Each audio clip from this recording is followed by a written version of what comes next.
Assalamualaikum warahmatullahi wabarakatuh. Di sini saya akan menjelaskan sedikit tentang urgensitas fikih. Urgensitas fikih sudah tidak diragukan lagi. Ia merupakan sistem kehidupan yang memiliki keabadian, kesempurnaan, dan keistimewaan yang banyak. Fikih merupakan bagian yang tidak dapat dipisahkan dari sejarah kehidupan umat Islam. Nah, dari sini mungkin ada yang bertanya, kenapa fikih sangat istimewa dan tidak dapat dipisahkan dari sejarah kehidupan umat Islam? Jawabannya meliputi 3 hal. Yang pertama, fikih memiliki pondasi wahyu ilahi. Karakter dan sumbernya sudah jelas, yakni Al-Quran dan As-Sunnah.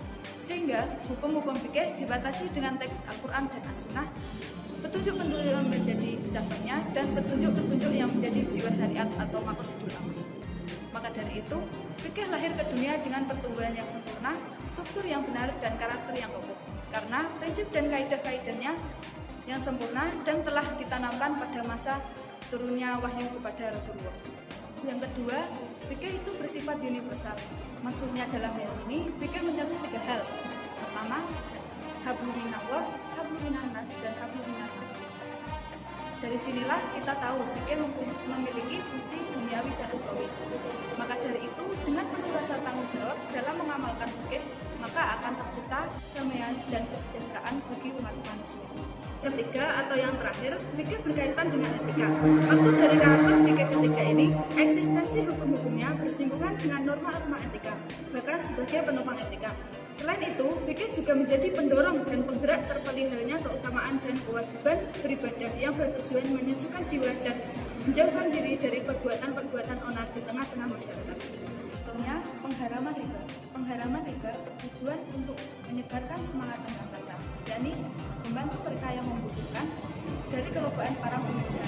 Contoh lainnya, pengharaman miras, larangan menipu, dan lain sebagainya.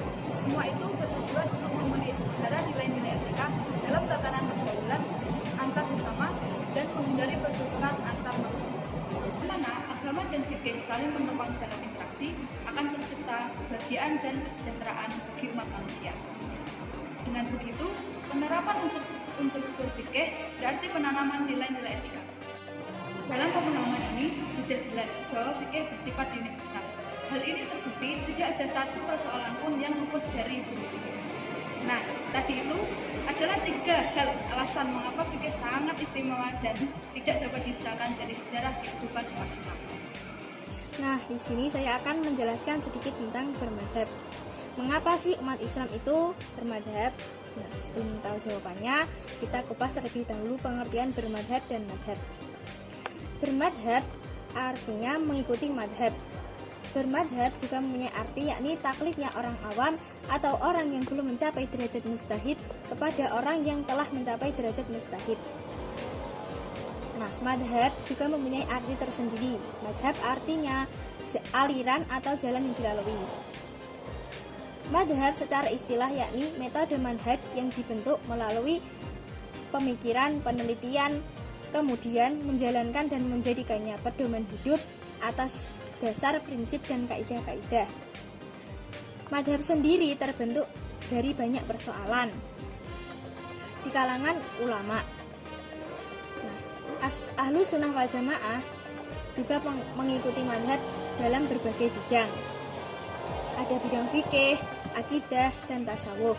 Dalam bidang fikih, madzhabul Ahlus Sunnah wal Jamaah mengikuti madzhabul arba'ah, yakni ada Imam Syafi'i, Imam Maliki, Imam Hambali, dan Imam Hanafi, salah satu dari 4 mazhab tersebut. Sedangkan dalam bidang akidah mengikuti Imam Abu Hasan al-Asy'ari dan Imam Abu Mansur al-Maturidi. Dalam bidang tasawuf mengikuti Imam Ghazali dan Imam Abu Junaid al-Baghdadi. Sejarah bermadhab. Menurut Waliullah Ad-Dahlawi, muhaddis dan faqih bermadhab Hanafi dari India, pada abad pertama dan abad kedua Hijriah, masyarakat belum keseluruhan bertaklid kepada mujtahid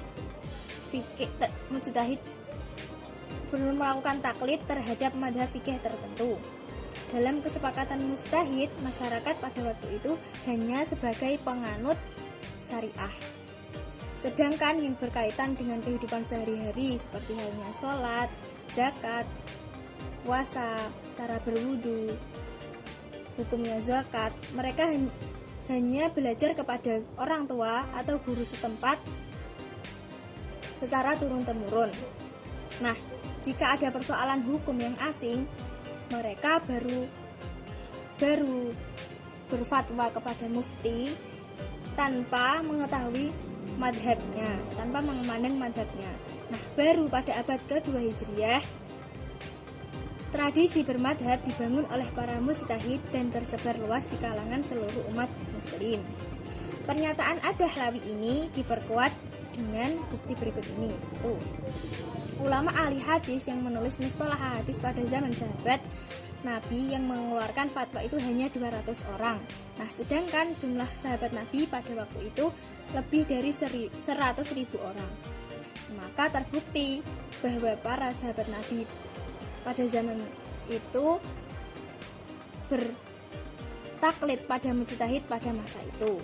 Nah, yang kedua ialah para ulama dan sahabat serta tabi'in pada masa itu, jika ia dimintai fatwa oleh masyarakat, mereka tidak menolak.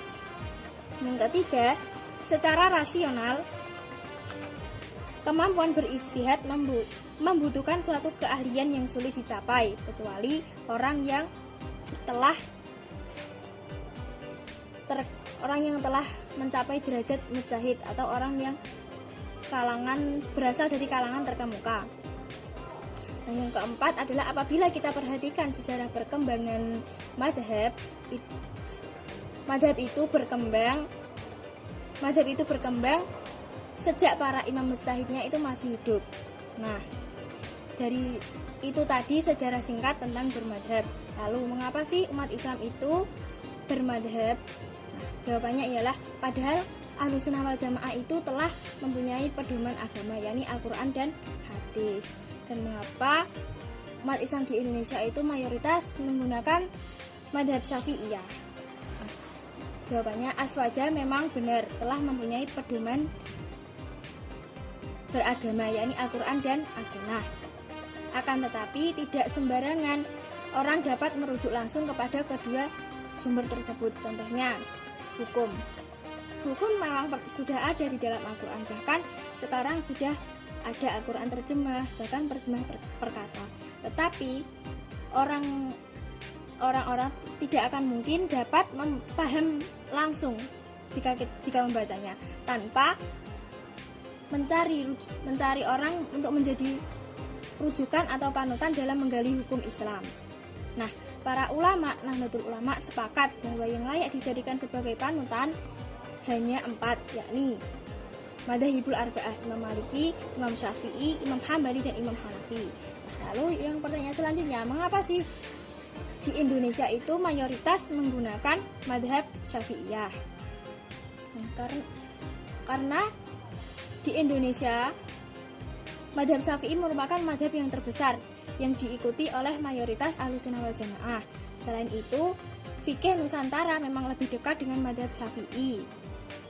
Selain itu ada lagi penyebar Islam pertama kali di Indonesia itu adalah orang yang bermadhab Syafi'i.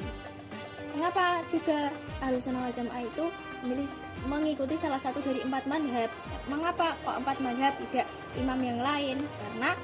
Karena apa? Karena sesuai dengan perintah Rasulullah untuk mengikuti sab'atul a'dzam, yaitu kelompok yang besar. Nah, kelompok yang besar tadi kelompok yang besar tadi ialah Madzhabul Arba'ah. Kenapa Madzhabul Arba'ah? Karena Madzhabul Arba'ah itu karya-karyanya sudah terkenal, terkemuka, karya-karyanya besar, dan karyanya itu masih dapat kita akses sampai sekarang, masih kita bisa nikmati karyanya sampai sekarang. Contohnya Imam Syafi'i, karyanya adalah kitab Al-Um. Nah, sampai sekarang, dari zaman Imam Syafi'i sampai sekarang, kitab Al-Um masih dapat kita akses. Terus ada lagi karangan Imam Maliki, yaitu kitab Al-Muwatta. Kitab Al-Muwatta juga masih dapat kita akses, padahal itu sudah dari zaman Imam Maliki. Sampai sekarang kita juga masih bisa baca, masih bisa akses. Nah, mungkin itu penjelasan sedikit dari kelompok 3. Jika ada salah atau penjelasan yang salah atau kurang berkenan, itu adalah keterbatasan kemampuan kami. Kami akhiri. Wassalamualaikum warahmatullahi wabarakatuh.